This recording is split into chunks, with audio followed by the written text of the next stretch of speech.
Johnson, this is part two of our resilient communities, or how you become more resilient through life in community, or building communities.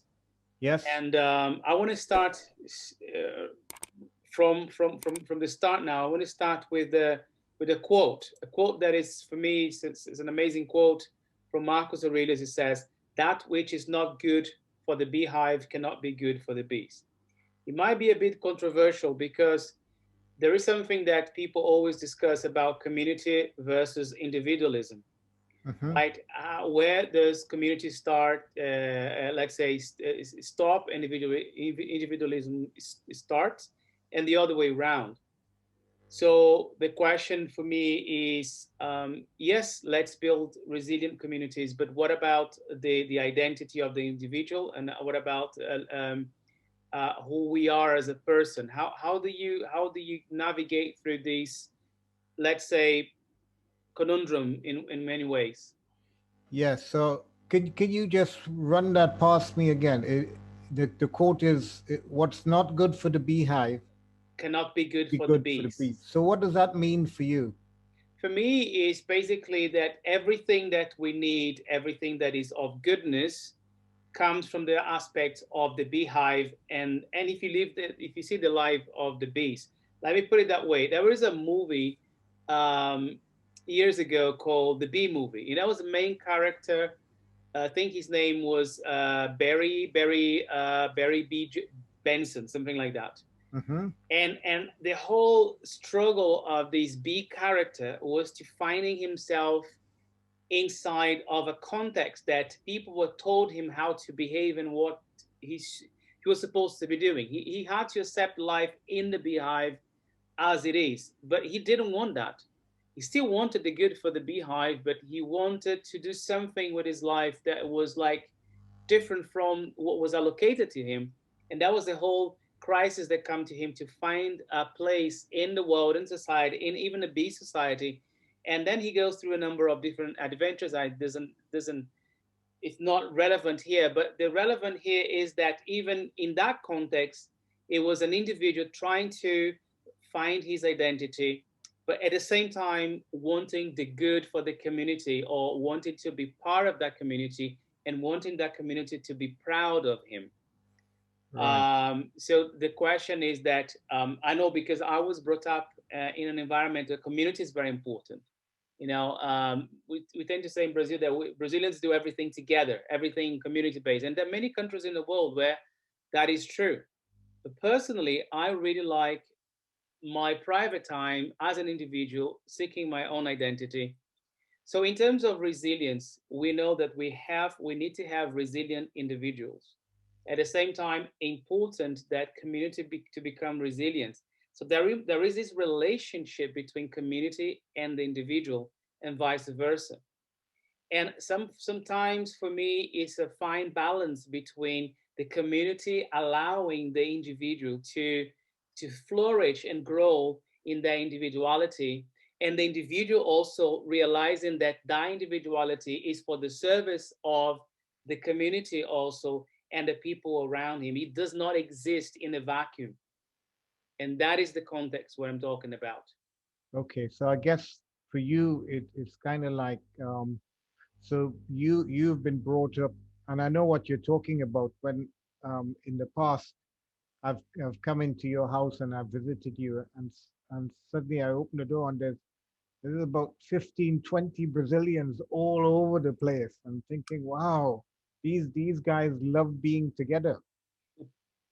And at the same time, you're saying, well, there's a piece of you that says, I belong with these people. They're part of my tribe, so to speak. But there's a bit of you that you think, well, does that mean that you don't fit in there, or you want to fit in there, or so there's some sort of shift in your identity that happens. And Am I? and and for me also, the aspect of the community feeds into the life of an individual, but vice versa, right? I Mhm. think that's what Marcus Aurelius is talking about. There must be a synergistic relationship between the two. And I guess what you're saying is that unless you find that balance, the community won't be resilient, and the individual definitely will not be, because I guess the ultimate in that is that you have to leave the community. Exactly. And then I have many cases, and I have friends in also around where I am now, and close people to me who had literally to leave the community where they were because it was very toxic. Yep. And there are some roles that has been ascribed, and there are some being, let's say, some archetypes, and you cannot leave that because that's how they perceive you. So there are some elements there that is, I think it's true to say, for quite a few of us would one day have to leave. But on the other hand, that exit does not necessarily mean that you live in isolation. You will find a new community. Yes. You will find people who understand you for who you are and accept you in that way. And together you can build a community and commonality and common ground. For me, the point here, as we start the second part, is about the fine balance between community and individualism and identity. So what I've been looking at recently is nomad living, Okay. which is based around, um, well, it's now, I think it's almost exploded. Certainly in North America, there's an actual explosion of people who have been forced out of communities Mm, because in 2008 there was the recession, and now, things have got so much worse because we're shrunk down into isolation because of COVID. And wherever people have lost their jobs, or this sort of things have befallen them, a lot of them have moved out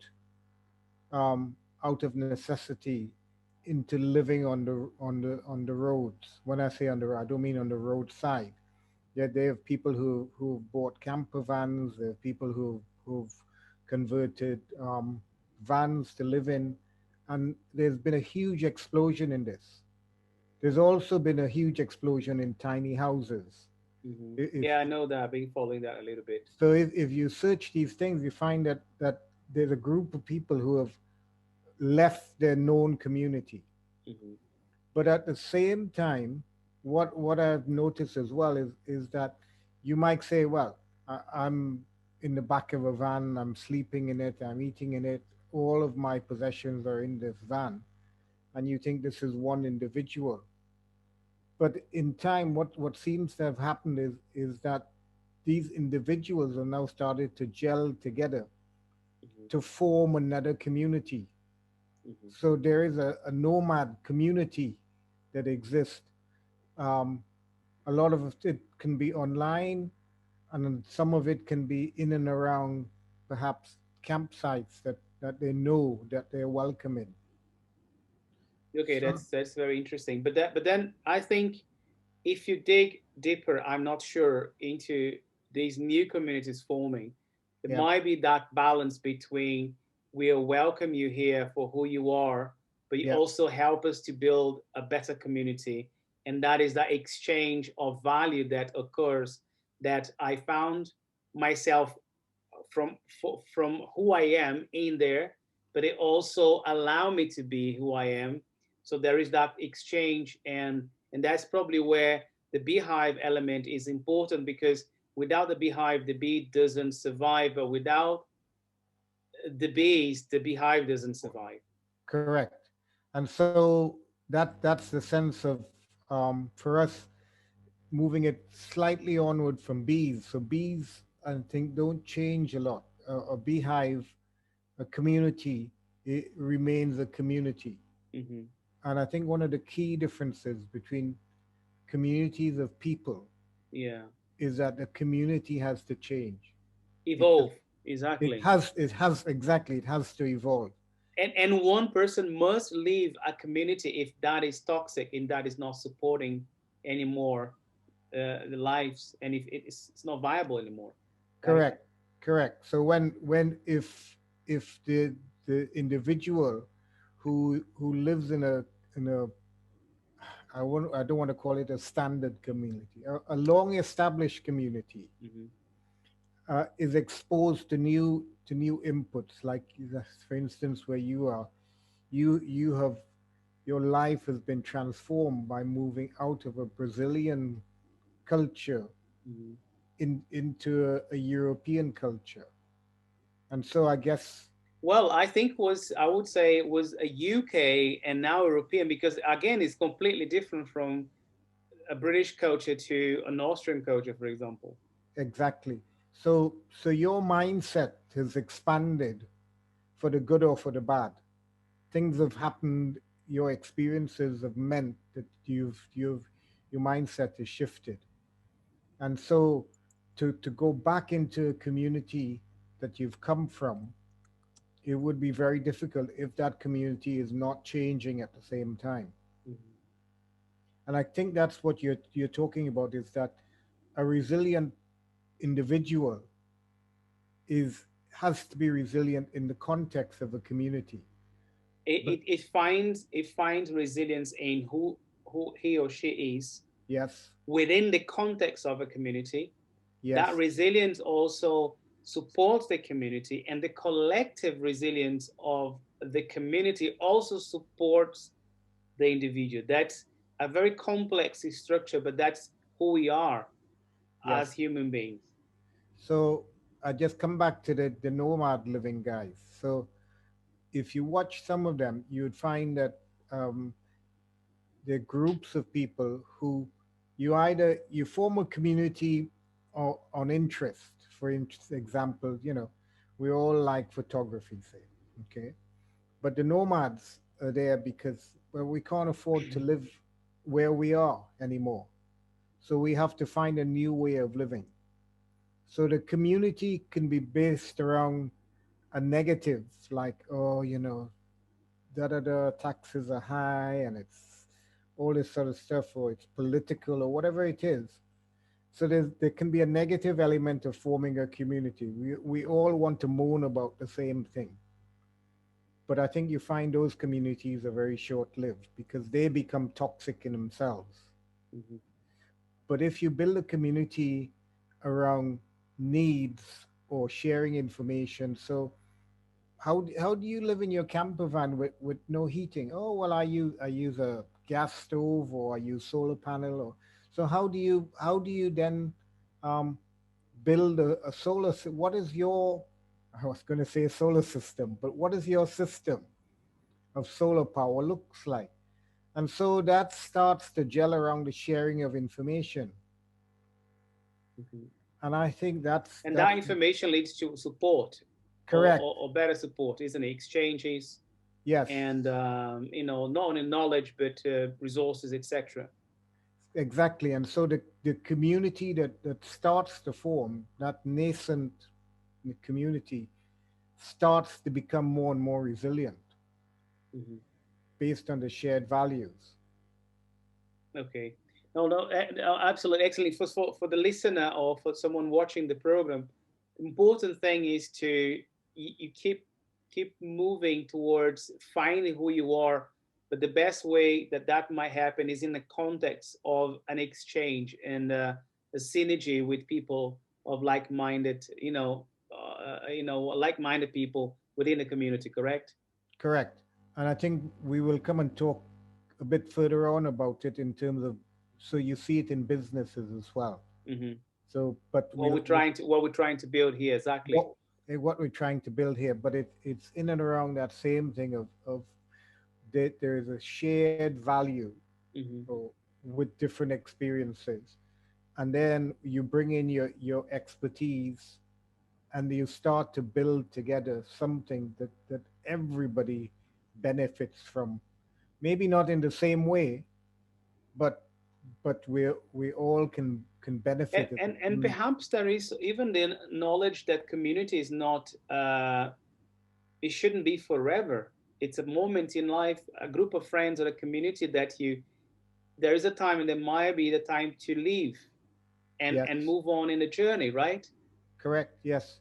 So again, this is part, I guess, of of certainly it's accelerated since the millennium, where we are now no longer physically bound to one space, Hmm. whereas maybe 40, 50 years ago, you the place you're born is the place you die. Hmm. But now, as you have demonstrated, and I know for myself, where the chances of me dying where I was born are pretty slim because of the geographical shift. Mm. And so again, that's the other piece, is the transient nature of communities versus some sort of thing that has semi-permanence. So how long are you going to be there? Who are you building a community with? You know, it might be 5 years, it might be 10 years, it might be 2 weeks. And I think there is something very funny. Let's just bring this, let's get a 108-degree change to talk about something you brought up for when we're putting together these couple of episodes, which is the me community. Yes. And that is so true because by living within all these communities and all these places, it's almost like there are different versions of me hanging around somewhere. And I was talking to a friend from 20, 30 years ago. I don't know. I mean, 20 at least. And I think there's been like 10 years ago was the last time I saw him. And me and my brother, and we met online because he's still there in Brazil. But he was telling me of the things that I did for him. And I spoke to him. And when he was talking to me, in my mind, clearly that wasn't me. That Right. was somebody else. Yes. Clearly, that was not a life I have ever lived. And I got completely detached, even emotionally, from Hmm. what he was saying. And I was trying to figure out what does it mean. But he was deeply moved because it was a moment in his life that he needed something emotionally. And I helped him in that time. And then tears came back to his face. And I felt, well, I'm not connecting with it because I'm not in there anymore and I'm a completely different individual. But then you came up with that thing about the me community. There is more than one you. And I would love for you to explain that to us. Okay. So what you have just described, one part of that your past you, um, and the X number of years ago, you behaved in a certain way, you took actions in a certain way, you helped somebody in a particular way. But now, because you shifted, you shifted physically, you shifted, I would guess, mentally, you shifted in terms of knowledge, you shifted pretty certainly spiritually as well. That all of these shifts means that you are not the same person that you were then. And so when we make decisions about ourselves, it's like, well, how do you figure out what's so somebody says, well, how do you make the best decision for you? Um, and the answer is based on an average, I guess. You have to average out if possible, and it's very, very difficult to do it when you're younger. So a 20-year-old would come up with a different answer to a 30-year-old, to a 40-year-old, to a 60-year-old. So what is the thing that you want that's best for you? Because you can't see very clearly that a community of you. So there's a community of Andys Mm-hmm. that exists throughout time. And so for the whole community of Andy Lima, to what is the best for Andy Lima? The best would be an average, possibly. The best might be, well, at 20, you make a decision, but leave it so it's flexible so that you can keep changing, you accommodate to the development, etc., that allows for you to be more resilient. And there is something that you mentioned. I quite like the idea of every action and decision now compounded over time will affect all the future yours. You. Yes. So Yes. so yeah. Oh, sorry, all the future years rather. Yes. Yeah. So and that is a fascinating idea, isn't it? That whichever way we go now, there is always a future you, me, or future Yes. us that Yes. will be affected by these decisions. And some of Yep. these decisions are also have been affected by past us, right? Yes. Yep. So that's in terms of resilience. When you say, there are some tough choices that come along in life. There are some temptations for an easy win. You know. So if you think about it, let me think about it in terms of say donuts. If you think, shall I eat this donut now? No problem. You today, assuming everything is normal, can eat a donut. Fine. But let's say you then multiply it, like say, compounded over time, the same donut, well, not the same donut, but a donut, same size, you multiply it by one donut a day times 1 week times 1 month times 1 year. Can you see where this donut is going to take you? Mhm. It is massive, and that's just one donut. So in terms of choices we make, it's key to sort of figure out, well, hold on, there is something we're all, and we touched on it before on a previous episode we did, a podcast on the compound effect, and that is massive. Exactly. So what you're saying is that we are a community of a past, present, future us Yes. that is like passing on that uh, the compound decisions, the compound choices of who Yes. we are is Yep. shaping this community. Yes. And that's why I think one of the big pieces um, we would talk about is love, Mhm. acceptance, and forgiveness. And you're thinking, oh, what's that got to do with anything? Well, we're not going touchy feely here, are we? And saying yes, we are, because we are mind, body, and spirit. And the connection between all of these is values like love, Mhm. is values like forgiveness, where you can forgive yourself for decisions made in the past, and loving yourself enough to say, I love my future self enough that I'm not going to eat one donut a week for the next 10 years. Mhm. And that is gradually making you more resilient Yes, on those choices that you make for your future self. yes. And so I think you would say it in terms of the stoic thinking, where the decisions that you're making now are powerful decisions. They're Mhm. huge. No, So absolutely, I agree with you. Um, so this is very interesting, very fascinating thoughts there. But what if I'm not part of any community, or what if I'm not connected anywhere? How can I start? How can I join a community, or how does one go about finding a place to be, a place to develop that resilience inside, I think and as part of a community? I think Joseph Campbell said it best.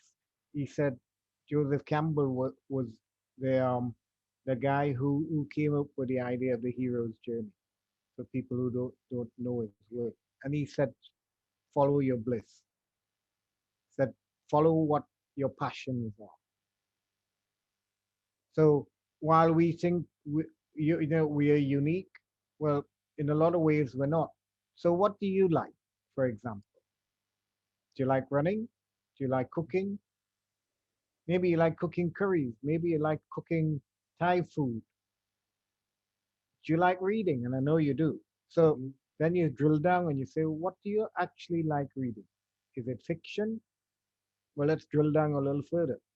Do you like reading science fiction? Are you into, you know, history? Well, which type of history do you like? Mhm. Is it world history? Is it Brazilian history? Is it British history? Is it medieval history? Whatever your interest is, you will find people who have similar interests. I think it's absolutely true. And I remember when I was trying to bounce back from a very difficult moment, and that was like over 10 years ago already.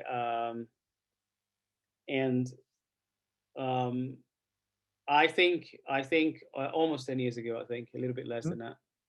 I think you mentioned something to me. Why don't you join a community? Why Yep. don't you go on couch surfing, for example? By the way, we're not sponsored by none of them, but I'm just mentioning because I think you mentioned that. Yep. And then I suddenly start looking, and I found one close by, and then I went to their meetings, and in my mind there was something that I've never done that I always wanted to do, which was climbing. And I started talking to them, and suddenly I realized there were a few climbers there. Yep. And from there I started developing that. Is absolutely right. Yes. But you have to step out of the house, of your house, and even in a house, not only necessarily your physical Yes. environment. You have to step out of fear or anything that is holding you back to Yep. ask questions, Correct. and And and then trying to find something there, right? and I know for a fact you don't um, do climbing anymore, not for a little while. Correct. Hmm. So that's another example Well, where, we do quite a lot of hiking, but not rope climbing, not anymore. so No. no, but what I mean is this, that some number of years ago you found yourself in a community of people Hmm. with a shared interest, maybe not quite a bliss that would last you, for the rest of your life. I don't know. Maybe you come back to it, but for one period in your life, you found a group of people who had a shared interest with. Hmm. And I remember the time because I used to look at you and laugh. You used to do all these uh, tough mudder type stuff, running, jumping in the mud, crawling underneath barbed wire, and all this sort of stuff. But in that, you found a community. Hmm. You found a place that I guess you're welcome, a place that you can express something of yourself, Hmm. but it didn't have to last forever. No, And I that think is true. that's where you're coming from with this, that the community will go on even though you're no longer there. But the contribution that you leave there makes them resilient. The Yeah, contribution that they may in your to your life makes you more resilient, and that's the exactly. important thing. Exactly. That's a give. You've given something into them in being there, in contributing to the energy and the vibrancy of the community. And they would have contributed something to your well-being at that point in your life when you Mhm. were a little bit, your your life was on a low ebb. So And that in the end of the day, if you can't find a community, start one. Correct. exactly. If you can't find one, start one because, like I said, we do have shared interests. Mhm. We all, even in the depths of despair, I think you can find community. They come in all sorts of different shapes, sizes, colors. Mhm. I think, Yes, no, absolutely. I was reading that this book from Tom Ross about community building, and he was talking about this nerd fitness community. yes, So, I mean, you can actually go super niche in anything, and you will find something for yourself. somebody's got to be doing it somewhere because If it doesn't, just start one. exactly. And that this is some of the most exciting communities to be part of. That is when you're cutting edge in whatever it is you're into. Yeah, no, In absolutely. And I think by becoming resilient, also there is an element of leadership that naturally comes out of you, yes, because people in community gravitate around those people who are displaying that, let's say, brightness, that resemblance of resilience, of strength, yes, to give and to share. So people tend to gravitate around individuals that display naturally that giving, that loving, let's say, spirit. Exactly. And I know from somebody who would much prefer that somebody else take the lead. If Hmm. somebody else takes the lead in an area that I'm into, I'm usually more than happy to follow. But that's a personality thing. Hmm. And so if somebody steps up to the mark and starts a community in a new direction, you will find people who will gravitate to that, Hmm. because that people, we've known that for years, the power of attraction. It Yes. is so much more attractive when there's something positive to look forward to. Yeah, no, absolutely. I agree with you entirely. So in terms of, I think communities is basic communities, or community building. It not only local communities or hobbies or interest communities, but even business, Johnson. Correct, correct. The And I think whole the whole aspect of business is changing because of community building. so. I think you said it sometime. One of things that's really close to your heart is a phrase: "Build, don't sell." Exactly. This is a phrase that I've been carrying for a long time So since just I just since I decided that came to me like almost like whispered in my ear. And for my businesses or ventures that I was part of it before, I said no, let's stop that selling transactional. Let's build so relationships so that are just just meaningful. just run that through for a few minutes, for people who don't quite get what that means. So basically, it's not that, I mean, some people criticize it. Okay, so if you don't sell, you don't make money. To make money, you die, right? As a Yep, business. But the nature of business is changing such a way that it's less transactional and it's more relational. And yep, it's finding value and finding a currency of value that is transcend the exchange of currency, right? yep, Is that I'm willing to give my time to Netflix because somehow I get value. So it doesn't matter. Yes, they are selling me a package or something, but I find value. So that those companies that are building those communities, I just gave you one example, and also I mean they're not sponsoring us in any shape or form.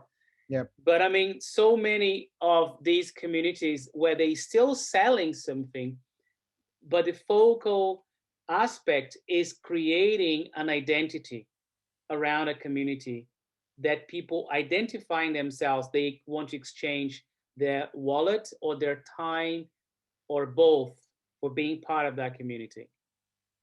And that is the new, I mean, there is a recent Harvard Business Review article says how businesses shift from selling products to building networks and building communities. And that's a yep, very important aspect because this is almost like what we're trying to do with MLC, right?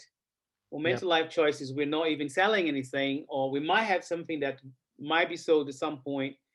But at the moment, or what we're trying to do is to get people passionate about holistic transformation, making the right choices, and resilience.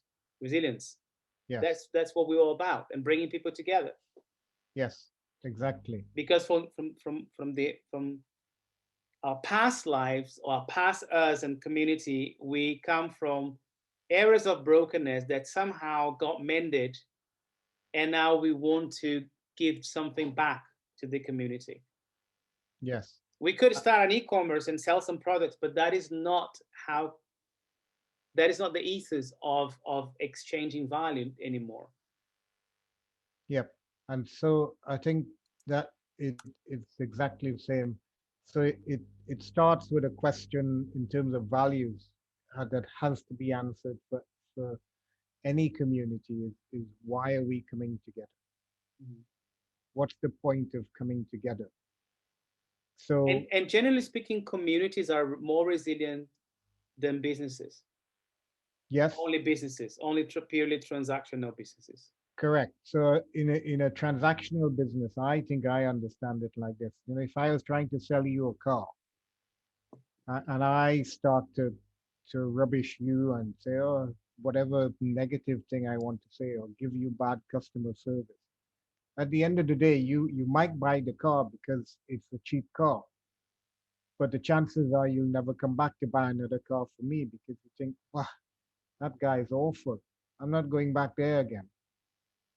Whereas if you have something that's built on relationship, that this guy who is selling you this car genuinely is interested in the fact that you have two kids, five kids, whatever it is, and it's still, yeah, he wants to sell you a car because he has to make some money, but he wants to form a relationship that is more than a one-off transaction. Then it becomes resilient in terms of a business.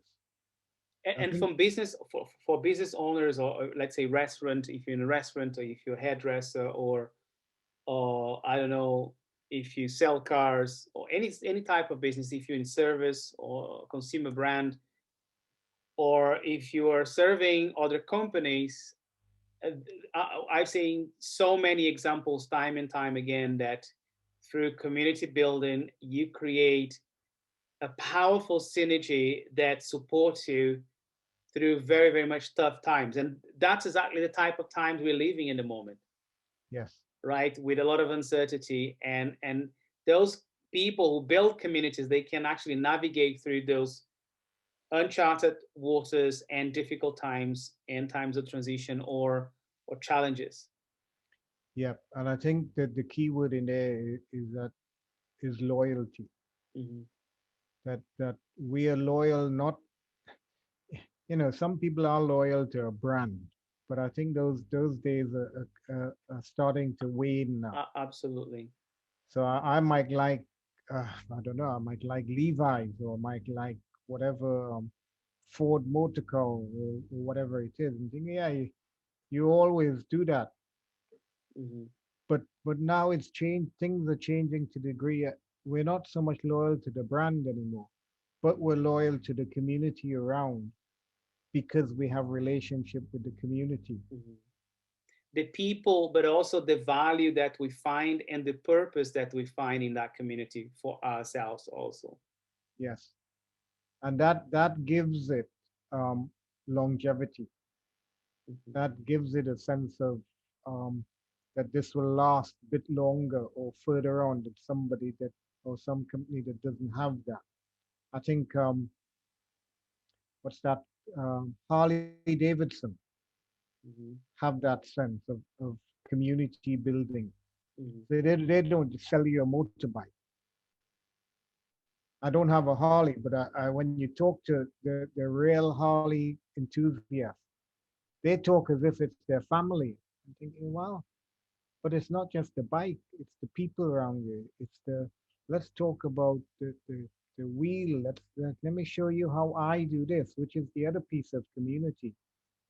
Is that for the guys who are into Harleys, they say, well, we're sharing information that we add value to the community because we know how to do this. We have modified some part there that helps me do something, but I'm willing to give it into the community so that it becomes self-sustaining. And if you build that purposeful community, you don't have to sell because people will buy. Yes, And that is the shift, right? You're not selling because they will, hey, is there anything here I can buy? I mean, do you have a t-shirt I can buy from you or anything? Because they yep, want to contribute somehow because they know there is value coming from what you're doing. yes, exactly. And I think that's where, And that's what we see in the birth of Patreon or many other sites where you can donate. And yep, people really do donate because they get a lot of value out of these people. yes, Patreon is huge in that respect. Um, the crowdfunding places within the web allow that um, connection to happen in a two-way direction. So it has to be a two-way street. Hmm. The days of the one-way is disappearing quickly. Hmm. And that also supports resilience of any Yeah. shape and form within those communities, right? Yep. It gets them up and running, it gets them stronger, it gets them, finding their purpose. And that is even happened.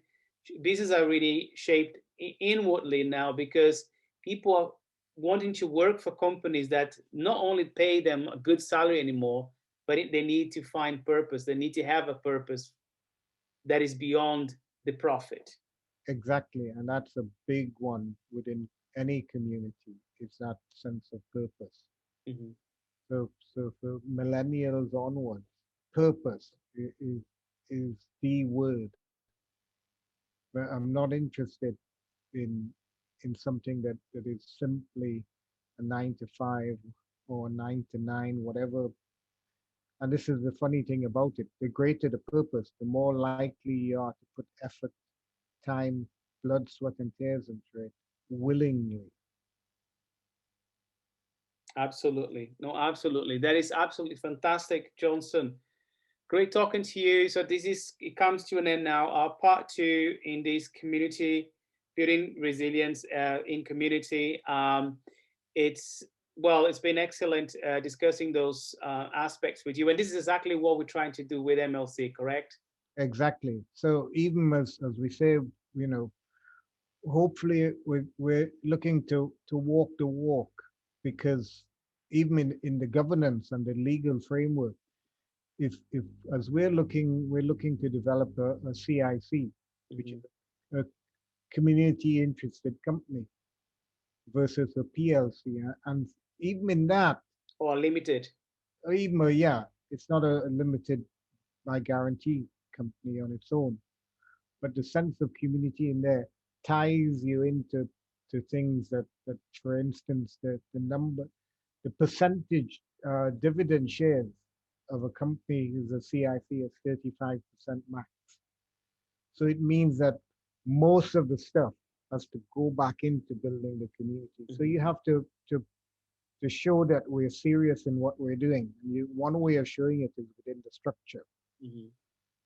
And creating that transparency and openness, and also a place that doesn't necessarily always have to do what we're saying, but we are very much flat, democratic, and open community. Yes. And that sort of structure also allows people, like say with the transparency, certain investors will come in based on the fact that Mhm. this is what they're And seeing. sponsors, etc., and contributors and people who come. Yes. And it's growing. It's a growing movement. I'm very excited about it, and I think we are connecting with a lot of people. We have a good team now coming close to us. More people are coming close to us also, and there's a lot for us to learn. There's a lot on the technical side, and then I think the team has a lot of patience with us and the things that we do wrong. And then the guys in Brazil or the UK, those people supporting us and helping us to build this. I mean, a big shout out to Kaylee, who's doing a great job for us on LinkedIn, and Gustavo in Brazil is doing a great job for us on the website, and the team behind them. So I think it's just early days, right? It is early exciting days. No, absolutely, absolutely. Yeah. Community is the way forward, is the way to go. Johnson, nice talking to you guys. If you like this episode, please just click there, share, pass the content forward to someone that you know that is going to benefit from it. Subscribe to the channels, follow us on social. We would love to hear from you. Also, we got now a journal on the website that you can download, and you can take 21 days on resilience. We're putting an event together soon, right, Johnson? We don't have the dates yet, but it's going to be in October Yes. sometime.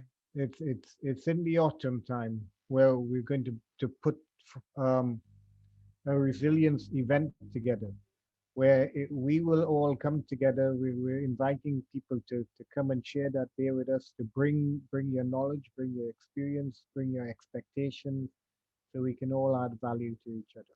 Fantastic. Thank you very much, brother. Thank you. Thank you, Okay, guys. We'll speak sometime soon. Take care. bye for now.